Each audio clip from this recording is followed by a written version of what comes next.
नमस्कार मेरे प्यारे प्यारे भाइयों आज मैं आपको कराऊंगा 19 सितंबर 2025 को एसएससी सीजीएल एग्जाम में पूछे गए गणित के वो 15 सवाल जिन्हें 80% बच्चों ने या तो गलत किया होगा या फिर उन्हें करने की कोशिश ही नहीं की होगी। तो आज के बाद जीवन में आपके सामने ऐसे कोई सवाल आ जाएंगे तो आप उनको कभी भी गलत नहीं करोगे। तो वीडियो को स्किप मत कीजिएगा और इन 15 सवाल को देख के अच्छे से सीखिएगा। तो चलिए शुरू करते हैं वीडियो को। क्वेश्चन नंबर 1 देखिए, दो पाइप ए और बी एक टैंक को क्रम से 18 और 24 मिनट में भर सकते हैं। दोनों को 6 मिनट के लिए एक साथ खोलने के बाद पाइप ए की दर आधी हो जाती है और पाइप बी अपनी मूल दर से दोगुनी हो जाती है। टैंक कितने और मिनट में भर जाएगा ये हमें बताना है। देखो, पाइप ए उस टैंक को 18 मिनट में भर सकता है और पाइप बी उस टैंक को 24 मिनट में भर सकता है। मैं ये निकाल लूँ टैंक कितने लीटर का है तो दोनों का एलसीएम ले लूंगा। 18 और 24 का एलसीएम मेरे पास कितना आ जाएगा, 72। तो 72 लीटर का वो टैंक है। 72 लीटर के टैंक को वो 18 मिनट में भर सकता है। तो ए की एफिशिएंसी मेरे पास कितनी आ जाएगी, 4, और बी की एफिशिएंसी यानी कार्य क्षमता मेरे पास कितनी आ जाएगी, 3। दोनों की मिला के मेरे पास कार्य क्षमता कितनी आ जाएगी, 7। अब देखो मेरे को भरना है 72 लीटर का टैंक।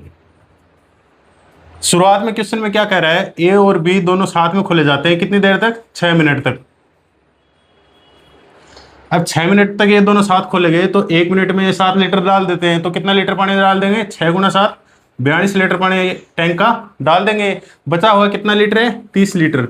अब ये 30 लीटर डालना है। इस 30 लीटर डालने के लिए क्वेश्चन में अगला क्या कह रहा है कि 6 मिनट के बाद पाइप ए की दर आधी हो जाती है, यानी पाइप ए है वो अब 2 की स्पीड से काम कर रहा है और पाइप बी की दर मूल दर से दोगुनी हो जाती है, यानी पाइप बी अब 6 की स्पीड से काम कर रहा है। तो दोनों की स्पीड से काम कर रहे हैं 8 की स्पीड से, यानी 1 मिनट में दोनों 8 लीटर पानी डाल रहे हैं। तो कितना टाइम लगेगा, 30 लीटर डालने में 8 के हिसाब से कितना टाइम लगेगा, तो टाइम आ जाएगा मेरा 30/8, यानी कितना मेरा टाइम आएगा, 8 × 24 और 6/8। ये मिनट में मेरा आंसर आ गया। लेकिन आपको क्वेश्चन में मिनट के आगे सेकंड भी दे रखे हैं तो 3 मिनट तो अलग हो गया, 6/8 × 60 सेकंड से कर लो तो कितना आ जाएगा, ये आ गया आपका 3/4 और ये 45 सेकंड। तो मेरा आंसर कितना आएगा, 3 मिनट 45 सेकंड। ये मेरा ऑप्शन नंबर ए आंसर हो गया यहाँ पे। क्वेश्चन नंबर 2 देखिए प्यारे भाइयों, ए और बी मिलकर किसी काम के लिए रुपए 840 कमाते हैं। ए पूरे समय काम करता है, बी काम 25% पूरा होने के बाद शामिल होता है। बी ए से दोगुना कुशल है, बी का हिस्सा ज्ञात कीजिए। क्यों ना मैं ये मान लूं कि पूरा काम 100 था। क्वेश्चन में आपको बोल रहा है कि बी 25% काम होने के बाद शामिल होता है, यानी कि इसमें से 25 काम पहले ए कर चुका है और जो बच गए 75 काम है ये दोनों ए और बी मिलके करेंगे। आपको क्वेश्चन में ये भी बता रहा है कि बी है वो ए से 2 गुना कुशल है, यानी ए जहां एक काम कर रहा है तो बी 2 काम कर रहा है, यानी कि इस 75 काम में से 2 हिस्से बी करेगा और 1 हिस्सा ए करेगा। यानी 3 बराबर 75 करूं तो 1 बराबर मेरे पास क्या आ जाएगा, 25, यानी इसमें से 25 काम ए कर देगा और 50 काम बी करेगा। टोटल काम मैंने 100 माने थे, 100 में से 50 बी कर रहा है, इसका मतलब आधा काम कर रहा है, तो मजदूरी भी आधी आधी होगी। यानी कि 840 का आधा करूं तो कितना होगा, 420। तो 420 मेरा आंसर हो गया। क्वेश्चन नंबर 3 देखिए प्यारे भाइयों, यदि ए बी और सी 3 धनराशियां इस प्रकार है कि बी ए पर साधारण ब्याज है और सी बी पर साधारण ब्याज है, सभी एक ही समय के लिए और एक ही ब्याज दर पर है, तो निम्नलिखित में से कौन सा कथन सत्य है। आपको क्वेश्चन में ये दे रखा है कि एक ही समय और एक ही ब्याज दर पर है। क्यों ना मैं समय और दर दोनों को एक्स मान लूं तो ए का ब्याज क्या होगा, मूलधन गुणा दर गुणा समय बटा 100। ए का ब्याज क्या है, बी के बराबर है, और जो बी का ब्याज क्या होगा मेरे पास, मूलधन गुणा दर गुणा समय बटा 100, जो कि किसके बराबर है, सी के बराबर। अब यहां से एक्स स्क्वायर की वैल्यू में निकाल सकता हूं। एक्स स्क्वायर की वैल्यू मेरे पास क्या आ जाएगी, 100 बी बटा ए, और यहां भी एक्स स्क्वायर की वैल्यू मेरे पास क्या आएगी, 100 सी बटा बी। आपको दोनों ये वैल्यू बराबर दे रखी है, यानी 100 बी बटा ए बराबर क्या है, 100 सी बटा बी के। 100 से 100 घट गया, यानी बी बटा ए किसके बराबर है, सी बटा बी के। यहां से मैं क्या लिख सकता हूं, इनको वजन गुणा करूं तो बी स्क्वायर किसके बराबर है, ए सी के। तो ऑप्शन नंबर बी मेरा यहाँ पे आंसर हो जाएगा। तो क्वेश्चन नंबर 4 देखिए, एक व्यक्ति ने 2%, 4% और 5% प्रतिवर्ष की दर से साधारण ब्याज की 3 अलग अलग योजनाओं में कुल रुपए 1900 का निवेश किया। एक वर्ष के अंत में उसे तीनों योजनाओं से समान ब्याज मिला। 4% पर निवेश की गई राशि रुपए में क्या थी। ये 2-3 शिफ्टों में ऐसे ही पूछ लिया, बस आपको जो लैंग्वेज वही थी और बस नंबर चेंज कर दिए। तो इस क्वेश्चन में आपको क्या दे रखा है कि अगले ने 1900 रुपए का तो निवेश किया, और 3 योजनाओं में निवेश किया। मैं ये मान लेता हूँ वो 3 योजनाएं थी P1, P2 और P3।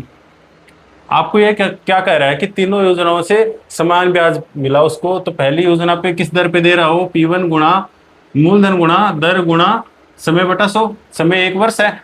अब देखो ये ब्याज होगा P1 का, P2 का ब्याज मेरे पास कितना आ जाएगा, P2 गुणा 4 गुणा 1 बटा 100 और P3 गुणा 5 गुणा 1 बटा 100। ये योजना P3 का ब्याज आ जाएगा। क्वेश्चन में दे रखा है कि तीनों ब्याज बराबर है, यानी मेरे पास यहाँ क्या आएगा, 100 से 100 कैंसिल हो गए सारे। यहाँ पर मेरे पास क्या आएगा, 2P1 बराबर 4P2 बराबर 5P3। अब मैं रेशियो निकालो इनका, इन तीनों योजनाओं में कितने कितने पैसे निकाल, उसने कितने कितने पैसे निवेश कर रखे हैं, इसका मेरे को रेशियो निकालना है। तो मैं क्या कर लूंगा, इन सभी को एक K के बराबर मान लेता हूँ। यानी मेरे पास P1 की वैल्यू क्या आ जाएगी, अब P1 की वैल्यू मेरे पास आ गई K बटा 2 और P2 की वैल्यू मेरे पास क्या आ गई, K बटा 4 और P3 की वैल्यू मेरे पास क्या आ गई, K बटा 5। यहाँ से सारे K कैंसिल हो गए। अब नीचे आपको 2, 4, 5 दे रखा है, तो 2, 4, 5 का मैं एलसीएम ले लूँ, 20 हो जाएगा। तो यहाँ मेरे पास अनुपात आ जाएगा 20 से मैं इसको गुणा कर दूँ सबको, अनुपात तो वही रहेगा। तो मेरे पास अनुपात क्या आ जाएगा, 10:5:4। ये मेरे पास रेशियो आ गया। ये टोटल इन योजनाओं में निवेश की गई राशि का रेशियो आ गया मेरे पास। यानी अनुपातों की दुनिया में वो तीनों में 19 रुपये लगा रहा है और टोटल कितना लगा रहा है, 1900। यानी एक इसके बराबर है, 100 के बराबर है। तो योजना P2 4% के हिसाब से लगा रहा है, तो 4% में निवेश की गई राशि कितनी है, 5। यानी 5 बराबर क्या है, 500। तो 500 मेरा यहाँ पे आंसर हो गया। क्वेश्चन नंबर 5 देखिए, यदि x प्लस वाई अनुपात x माइनस वाई बराबर 5:2 फाइंड करना है x cube plus y cube अनुपात x cube minus y cube. देखो इस तरह के सवाल बहुत बार रिपीट हुए हैं एसएससी सीजीएल में, और 2025 की शिफ्टों में भी काफी बार रिपीट हुआ है, और ये आगे भी रिपीट हो सकता है इस तरह के सवाल में। या तो आप वो वाला रूल लगा लो, कंपोनेंडो डिविडेंडो वाला, इसमें इसको A मान लो, इसको B मान लो, इसको C मान लो और इसको D मान लो। क्या होता है वो रूल, A बटा B बराबर C बटा D होता है। तो क्या लिख सकते हैं इसको, A प्लस B बटा A माइनस B बराबर C प्लस D बटा C माइनस D। ऐसे करके आप x की वैल्यू निकाल लो, या फिर आप सीधा अपनी अप्रोच लगा लो दिमाग से कि आपको दे रखा है x प्लस वाई बटा x माइनस वाई बराबर 5/2। इसको मैं ऐसे लिख सकता हूँ। अब मैं ऐसी क्या वैल्यू सोचूं x और y की, कि x और y को जोड़ने पे 5 आ जाए और इनको घटाने पे 2 आ जाए। क्यों ना मैं x की वैल्यू 3.5 रखूं और y की वैल्यू 1.5 रखूं। तो मेरे पास क्या आ जाएगा, इन दोनों को जोड़ता हूं तो 5 आ रहा है, और इन दोनों को घटाता हूं तो 2 आ रहा है। अब देखो, अब ये वाली वैल्यू मैं यहाँ रखूंगा तो मेरे को क्यूब निकालने में दिक्कत होगी। तो मैं यहाँ क्या करूंगा कि x अनुपात y, आपको x अनुपात y यहाँ पे क्या आ रहा है, 3.5 और 1.5, इसको मैं दोनों तरफ से 2 गुणा कर दूं तब भी अनुपात तो वही रहेगा। यानी यहाँ क्या आएगा 7 और यहाँ अनुपात क्या आएगा 3। क्यों ना मैं x की वैल्यू 7 मान लूँ और y की वैल्यू 3 मान लूँ, बात तो वही रहेगी। अब देखो ये वैल्यू 7 में यहाँ रख लेता हूँ, यानी 7 का क्यूब प्लस y का क्यूब 3 का क्यूब बटे 7 का क्यूब माइनस 3 का क्यूब, इसकी वैल्यू मेरे को निकालनी है। अब देखो 7 का क्यूब कितना हो जाएगा 343, और 3 का क्यूब मेरे पास क्या आएगा 27, और 7 का क्यूब 343 है ही, और इसमें से 27 घटा दो तो मेरा आंसर आ जाएगा यहाँ पे 27। इसमें जोड़ूँ तो यहाँ क्या आ जाएगा 370, और इसमें से मैं 27 घटाऊँ तो यहाँ क्या बच गया 6 बच गया, और इधर 3 बच गया, यानी 1 बच गया, 316 बच गया। अब इनको आप सोल्व कर लो, 2 बार कट जाएंगे। ये कितना आ जाएगा, ऊपर वाला 185 और नीचे वाला कितना आ जाएगा 158। अब देखो ऑप्शन नंबर ए हमें ये दे रखा है, ये हमारा आंसर हो गया इसमें। क्वेश्चन नंबर 6 देखिए, यदि x प्लस 1/x बराबर -1 तो x की पावर 4 प्लस 1/x की power 4 plus 2x square plus 2/x square का मान ज्ञात कीजिए। अब देखो x प्लस 1/x मेरे को -1 दे रखा है, तो x square plus 1/x square की वैल्यू मैं सीधा निकाल सकता हूँ। -1 का स्क्वायर -2, 1 का स्क्वायर 1 हो गया, माइनस करेंगे तो -1 इसकी वैल्यू हो जाएगी। अब यहाँ पे मेरे को चाहिए x की पावर 4 प्लस 1/x की पावर 4, तो ये क्या आ जाएगा x की पावर 4 प्लस 1/x की पावर 4, इसकी वैल्यू मैंने -1 निकाल रखी है, तो यही -1 का स्क्वायर -2, इसकी वैल्यू भी -1 आ जाएगी। अब ऊपर वाले इक्वेशन को मैं इसमें मान रख दूं तो क्या आ जाएगा, इसका मान मैंने निकाल लिया -1 है, प्लस इधर मैं इस 2 को कॉमन ले लूं तो ये x square plus 1 upon x square बन गया, यानी 2 गुणा -1 है। इसकी वैल्यू क्या आ जाएगी मेरे पास, -1 -2 बराबर -3। ये मेरा आंसर हो गया उसमें। क्वेश्चन नंबर 7 देखिए दोस्तों, ये वाला जो क्वेश्चन है ना एसएससी सीजीएल 2025 में बहुत बार पूछा गया है, खाली इसकी वैल्यू चेंज करी गई है, तो हो सकता है कि आगे भी ये सवाल पूछ लिया जाए, बस वैल्यू चेंज हो। देखो दिया गया है कि x प्लस 1 अपॉन एक्स बराबर -2 का मान निर्धारित करें, x की पावर 6 प्लस 1 अपॉन एक्स की पावर 6 -3 इंटू एक्स की पावर 4 प्लस 1 अपॉन एक्स की power 4 plus 4 into x square plus 1 upon x square. जब मेरे को x प्लस 1 अपॉन एक्स दे रखा है तो x square plus 1 upon x square की वैल्यू मैं निकाल सकता हूँ, क्या होगी, -2 का स्क्वायर -2 यानी 4 -2 2 आ गई। अब देखो जब मेरे पास ये वैल्यू आ गई x square plus 1 upon x square, तो एक्स की पावर 4 प्लस 1 अपॉन एक्स की पावर 4 इसकी वैल्यू भी मैं निकाल सकता हूँ, क्या आ जाएगी, 2 का स्क्वायर -2 कितनी आ जाएगी, 2। अब दोनों की वैल्यू 2 2 आ गई, तो क्या इसकी वैल्यू भी 2 आ गई, नहीं आएगी, क्योंकि इसका फॉर्मूला होता है एक्स की पावर 6 प्लस 1 अपॉन एक्स की पावर 6। क्या फॉर्मूला होता है इसका, x square plus 1 upon x square into में एक्स की पावर 4 प्लस 1 अपॉन एक्स की पावर 4 -1। ये फॉर्मूला आपको याद रखना है, काम में आएगा, आपके ऐसे क्वेश्चन आ सकते हैं। अब देखो इसकी वैल्यू मैं निकालूं, मेरे पास ये वाली वैल्यू आ गई 2, और इसकी वैल्यू मैं निकालूं तो 2 - 1 यानी इसकी वैल्यू भी मेरे पास 2 आ गई। अब यहाँ तो 2 आ गई, लेकिन जब संख्या यहाँ चेंज होगी तो वैल्यू अलग आ जाएगी, तो आपको ये वाला फॉर्मूला यूज करना है। कहीं आप ये कह दो कि यहाँ भी 2 आ रही है तो उसी ट्रिक से आ जाएगी, ऐसे नहीं आएगी, आपको ये फॉर्मूला याद रखना ही रखना है। अब देखो अब ये सारी वैल्यू मैं इस इक्वेशन में रख दूं, मैंने इसकी वैल्यू 2 निकाल ली, एक्स की पावर 6 प्लस 1 अपॉन एक्स की पावर 6 ये 2 निकाल ली, -3 गुणा 2 प्लस 4 गुणा 2, सबकी वैल्यू 2 2 है, तो यहाँ क्या आ जाएगा, 2 - 6 प्लस 8, यानी कि 10 में से मैं 6 घटाऊं तो क्या आ जाएगा मेरे पास 4, तो मेरे पास आंसर क्या आ गया 4। क्वेश्चन नंबर 8 देखिए भाइयों, एक बाह्य बिंदु से वृत्त पर खींची गई 2 स्पर्श रेखाओं के बीच का कोण 60 डिग्री है, उनके संपर्क बिंदुओं को केंद्र से जोड़ने वाले जीवा द्वारा बनाया गया कोण कितना है। देखो ये सवाल मैं आपको इसलिए करा रहा हूँ क्योंकि हर एक शिफ्ट में ज्यामिति से वृत्त की जीवा और स्पर्श रेखाओं से रिलेटेड क्वेश्चन एक आधा आया है, और हो सकता है कि आगे भी आ जाए। तो ये इतना बड़ा चैप्टर है नहीं, आपको इसको पूरी तरह से कंसेप्ट इसका तैयार करना है, इसमें टाइम भी कम लगता है, आपका कंसेप्ट क्लियर होगा ना तो इसमें कोई ट्रिक तो लगती है नहीं, कंसेप्ट क्लियर होगा तो आपके नंबर पक्के हो जाएंगे, और इसमें कोई समय भी नहीं लगता। आपको ये क्वेश्चन दे रखा है, इसमें एक वृत्त दे रखा है और इसके बाह्य बिंदु से इस पे 2 स्पर्श रेखा खींची गई है, और एक ये जीवा दे रखी है ऐसे, इस जीवा द्वारा इस वृत्त के केंद्र पे बनाया गया कोण कितना है, ये वाला कोण हमें निकालना है, और इन दोनों स्पर्श रेखाओं के बीच का कोण हमें कितना दे रखा है 60 डिग्री। अब देखो ये बाह्य बिंदु P ले लिया मैंने, अब मेरे को ये जो O पे जो कोण बन रहा है ना इस जीवा से, इस जीवा द्वारा जो O पे बनाया गया कोण है ये मैं निकालना है। ये बिंदु मैं A लिख लेता हूँ, ये बिंदु मैं B लिख लेता हूँ। एक बार के लिए आप ये मान लो कि ये वाली रेखा यहाँ ना हो, तो ये एक पूरा चतुर्भुज है, और चतुर्भुज है और आपको स्पर्श रेखा का नियम पता हो, तो यहाँ जो स्पर्श रेखा खींची गई है और ये वाले वृत्त की त्रिज्या है। अब यहाँ से ये मैंने एक लाइन खींची ना, तो ये वाली लाइन इस स्पर्श रेखा पे एक लंब का कार्य करती है, और लंब स्पर्श रेखा पे कितना कोण बनाएगा 90 डिग्री, यानी ये वाला कोण भी क्या होगा 90 डिग्री। अब इस चतुर्भुज में मेरे पास 3 कोण आ गए, ये 90, ये 90, ये 60, और चतुर्भुज में चारों कोणों का योग कितना होता है 360 डिग्री। ये 90 90 180 और 60 कितना हो गया 240, 360 में से मैं 240 घटा दूं तो ये वाला कोण मेरे पास कितना आ जाएगा 120 डिग्री, यही मेरा आंसर होगा। अब इसमें 2-3 छोटे छोटे नियम है, ऐसे क्वेश्चनों में आपके नंबर पक जाएंगे, तो इनकी प्रैक्टिस जरूर कीजिएगा। क्वेश्चन नंबर 9 देखिए भाइयों, 30 सेंटीमीटर ऊंचाई वाले एक लंबवर्ती शंकु को आधार से 10 सेंटीमीटर और 20 सेंटीमीटर ऊंचाई पर 2 समांतर समतलों द्वारा काटा गया है।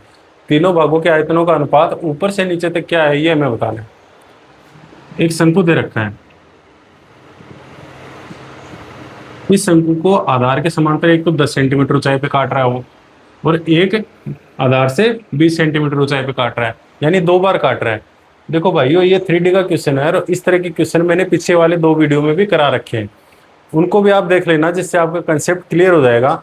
अब देखो यहाँ पे शंकु कितने बन रहे हैं आपको देखो एक तो ये छोटा वाला बन रहा है, और ये एक बीच वाला ये बन गया, और एक ये बड़ा वाला शंकु है ही। और क्वेश्चन में आपसे ये पूछ रहा है कि ये जो तीन भाग है ना, एक दो और तीन, इन तीनों भागों का आयतन का अनुपात बताना है ऊपर से लेके नीचे तक।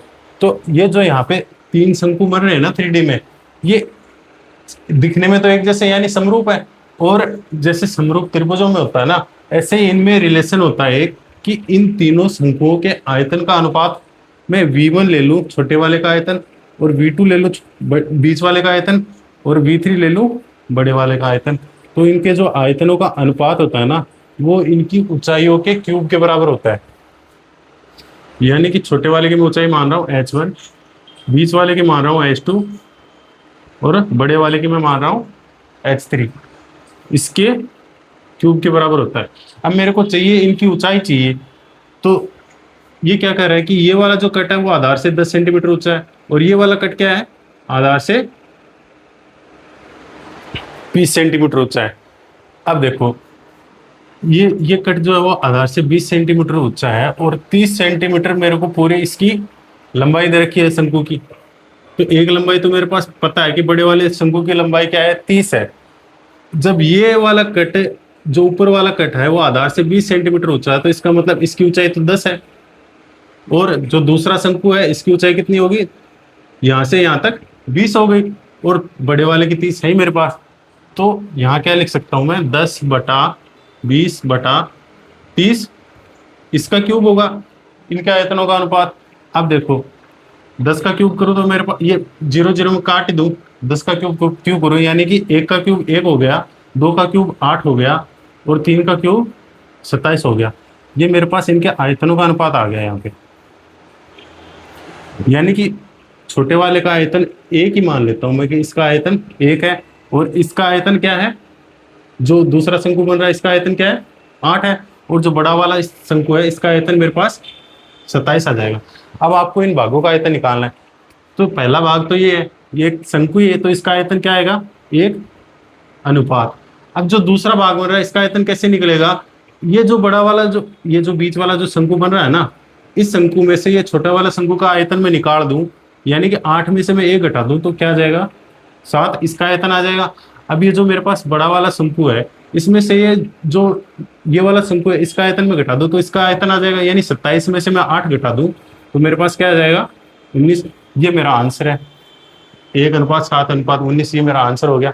इन क्वेश्चनों में है कुछ नहीं, आपका कंसेप्ट क्लियर होना चाहिए, इसमें कोई टाइम नहीं लगता। ये मैंने आपको कंसेप्ट आराम से समझाया, इसलिए थोड़ा टाइम लगा है, तो आगे आपको ऐसे क्वेश्चनों में कोई दिक्कत नहीं आएगी। क्वेश्चन नंबर 10 देखिए, एक प्रिज्म का आधार समबाहु त्रिभुजाकार है और इसकी भुजा 4 सेंटीमीटर है। इसकी ऊंचाई 5 सेंटीमीटर से शुरू होती है और प्रत्येक परत के साथ 1 सेंटीमीटर बढ़ती जाती है, जिससे कुल 5 परतें बनती है। प्रिज्म का कुल आयतन कितना है, प्रयोग करना है √3 बराबर 1.732। देखो प्रिज्म का आयतन हमें पता होता है, क्या होता है, आधार का क्षेत्रफल गुणा प्रिज्म की ऊंचाई। अब देखो आधार मेरे को समबाहु त्रिभुजाकार दे रखा है, यानी समबाहु त्रिभुज का क्षेत्रफल कितना आ जाएगा, √3/4 गुणा भुजा स्क्वायर। तो समबाहु त्रिभुज की मेरे को भुजा कितनी दे रखी है, 4, यानी √3/4 गुणा 16 हो गया। अब मेरे को चाहिए प्रिज्म की ऊंचाई। आपको ऊंचाई बस घुमा फिरा के बोल रखी है, क्या बोल रखी है कि नीचे वाले जो इस प्रिज्म की परत है ना, वो 5 सेंटीमीटर से शुरू हो रही है और प्रत्येक परत के साथ 1 सेंटीमीटर बढ़ती जाती है, जिससे कुल 5 परतें बनती है, यानी परतें बन रही है 5। तो पहली परत तो 5 सेंटीमीटर की है, अगली कितनी होगी, 6 की, उससे अगली 7 की, उससे अगली 8 की, और उससे अगली 9 की। तो प्रिज्म की पूरी ऊंचाई आ जाएगी मेरे पास। इन सबको जोड़ लूं, कितनी आएगी, 5 6 11, 11 7 18, 18 8 26, 26 और 9 35, 35 मेरे पास इसकी ऊंचाई आ गई। गुणा कर दूं मैं 35 से, 4 चौके 16, 35 को 4 से गुणा करूं कितना आ जाएगा, 140, 140 √3 इसकी आयतन आ गया मेरे पास। अब मेरे को √3 की वैल्यू इसमें रखनी है, 140 गुना 1.732। अब मैं इसको गुणा करूं तो 140 को 1 से गुणा करूं तो 140 तो 1 हो गया। अब मैं इसको 0.7 से गुणा करके देखूं तो 14 संते 98 होता है, यानी कि 140 और 98 मेरे पास क्या आ रहा है, 238 आ रहा है। अब मैं आगे गुणा क्यों करूं, मेरे को ये देखना है कि इसमें 238 के सबसे नजदीक आंसर कौन सा है। तो आगे इनसे भी गुणा करूंगा तो 238 से थोड़ा ही बढ़ेगा, यानी 242.48 सेंटीमीटर क्यूब मेरा आंसर हो गया। क्वेश्चन नंबर 11 देखिए, sine 20 degree into cos 10 degree plus cos 20 degree into sine 10 degree का मान क्या है ये हमें बताना है। अब इस सवाल को आप 2 सेकंड में कर दोगे। कब कर दोगे? जब आपका कंसेप्ट क्लियर होगा। अगर मैं ए को 20 डिग्री मान लूं और बी को 10 डिग्री मान लूं तो क्या ये साइन ए प्लस बी का फॉर्मूला नहीं है? यानी कि साइन ए प्लस बी का फॉर्मूला क्या होता है? साइन ए कोस बी प्लस कोस ए साइन बी। यानी कि ये वही फॉर्मूला है। यानी इस फॉर्मूले को मैं ऐसे लिख सकता हूँ, साइन 20 प्लस 10, यानी कि यहाँ क्या आ जाएगा, साइन 30 डिग्री। और साइन 30 डिग्री की वैल्यू हमें पता होती है, कितनी होती है? 1/2। तो 1/2 हमारा आंसर हो गया इसमें। क्वेश्चन नंबर 12 देखिए भाइयों, साइन ए प्लस कोस ए बराबर एक्स, तो साइन स्क्वायर ए प्लस कोस स्क्वायर ए प्लस 2 साइन ए कोस ए का मान ज्ञात कीजिए। अब इस क्वेश्चन का आप 2 सेकंड में आंसर दे सकते हो, लेकिन कब दे सकते हो? जब आपका कंसेप्ट क्लियर हो। अगर यहाँ पे आप ध्यान दो, साइन स्क्वायर ए प्लस कोस स्क्वायर ए प्लस 2 साइन ए कोस ए, क्या आपको ये ए प्लस बी का होल स्क्वायर का फॉर्मूला नहीं लग रहा? अगर मैं यहाँ पे साइन ए को ए मान लूँ और इसको बी मान लूँ, तो क्या ये एग्जैक्ट ए प्लस बी का होल स्क्वायर का फॉर्मूला नहीं है? तो ये इसको मैं क्या लिख सकता हूँ, साइन ए प्लस कोस ए का होल स्क्वायर, और इसकी वैल्यू मेरे को एक्स दे ही रखी है, यानी एक्स स्क्वायर मेरा आंसर हो गया। ये चीजें आप कब कर पाओगे? जब आप ट्रिकों के भरोसे नहीं रहोगे। लिमिटेड ट्रिक याद रखनी है, जो दो चार ऐसी ट्रिक होती है जो याद करने लायक होती है और वही काम में आती है। बाकी 25 में से 25 नंबर उसके मैथ में आते हैं जिसका कंसेप्ट क्लियर हो। यहाँ ट्रिग्नोमेट्री में या किसी भी क्वेश्चन में कहाँ कहीं अलजेब्रा का इस्तेमाल हो रहा है, कहीं अनुपातों का इस्तेमाल हो रहा है। अब ये चीज हर जगह आपको तब कामयाब हो पाओगे जब ट्रिकों के भरोसे नहीं रहोगे, बेसिक कंसेप्ट से करोगे सवाल को। अगला क्वेश्चन देखिए, यदि साइन एक्स बराबर कोस एक्स, तो साइन की पावर 4x प्लस कोस की पावर 4x ज्ञात कीजिए। अब देखो, साइन एक्स और कोस एक्स बराबर कब होंगे? जब मेरे पास एक्स की वैल्यू क्या होगी, 45 डिग्री। क्योंकि मुझे पता है कि साइन 45 और कोस 45 दोनों को मान क्या होता है, 1/√2। यानी कि इसका मान भी 1/√2 है और इसका भी मान 1/√2 है।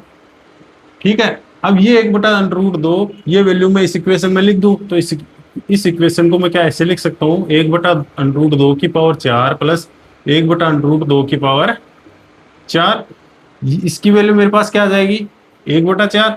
इसकी वैल्यू भी 1/4 है, तो क्या इसको मैं ऐसे लिख सकता हूँ, 2/4। यानी मेरा आंसर क्या आ जाएगा, 1/2। ऑप्शन नंबर सी मेरा आंसर हो गया। अगला क्वेश्चन देखिए, यदि कोट ए बराबर √3, तो 1 प्लस साइन ए इंटू 1 प्लस कोस ए का मान ज्ञात कीजिए। अब कोट ए √3 के बराबर कब होगा, जब ए की वैल्यू 30 डिग्री होगी। क्योंकि हमें पता है कोस 30 का मान कितना होता है, √3 होता है। अब इसको मैं ऐसे लिख सकता हूँ क्या, 1 plus sign 30 degree into 1 plus cos 30 degree. अब 1 प्लस साइन 30 का मान हमें पता है 1/2 होता है, और 1 प्लस कोस 30 का मान हमें पता है कितना होता है, √3/2। अब जब मैं इन दोनों का आपस में गुणा करूं तो यहाँ मेरे पास क्या आ जाएगा, इस एक को इससे गुणा करूं तो 1 प्लस √3/2। अब क्योंकि यहाँ प्लस की वैल्यू है दोनों साइड, तो प्लस हो गया 1/2। अंदर ये गुणा होगा इसके, और फिर 1/2 इससे गुणा हो जाएगा, तो क्या आ जाएगा, √3/4।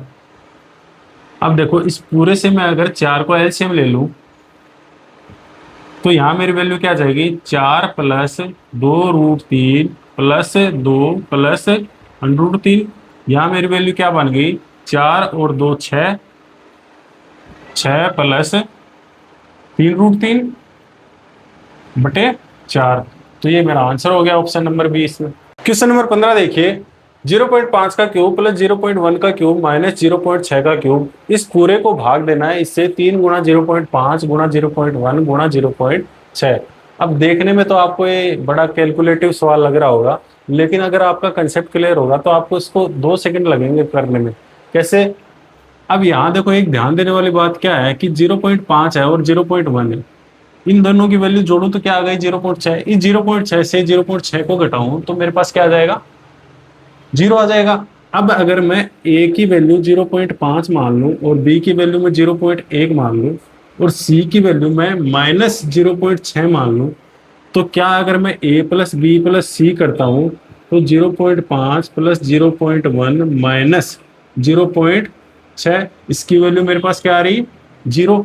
अब अलजेब्रा में हमने पढ़ा है कि अगर a plus B plus C बराबर 0 होता है तो a cube plus B cube plus C cube की वैल्यू क्या होती है? 3abc।